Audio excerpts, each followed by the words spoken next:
ছোটবেলায় দেওয়ালে আঁকা থেকে শুরু, তারপর স্লেট, তারপর স্কেচবুক, আর তারপর টেক্সট বুকের বোঝা, ব্যাস আঁকা বন্ধ।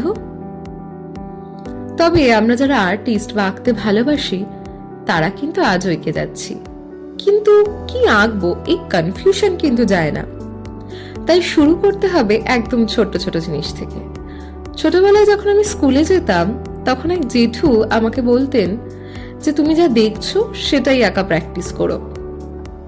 কিন্তু আমি ভাবতাম যে আমি এখানে দাঁড়িয়ে আছি, এখানে তো বাজার রয়েছে, এগুলো আর কি আঁকবো, আঁকতে তো হয় সুন্দর সুন্দর জিনিস। কিন্তু যখন বড় হলাম, যখন আর্ট কলেজে গেলাম, তখন লাইভ স্কেচ করতে গিয়ে জানলাম যে সেই জেঠুই ঠিক। যখন আমরা কোনো জিনিসকে দেখে আঁকি, কোথাও ঘুরতে যাই, সেখানের আর্কিটেকচার, সেখানের লোকজন, সেখানের পরিবেশটাকে আঁকি, সেই জায়গাটাকে আর 5 জনের থেকেও অনেক বেশি গভীরভাবে দেখতে পাই, অনুভব করতে পারি সেখানের জায়গাগুলোকে। তাই ফোন বা ক্যামেরার থেকে নিজে এঁকে যদি মেমোরি কালেক্ট করা যায় সেটা বেশ সুন্দর।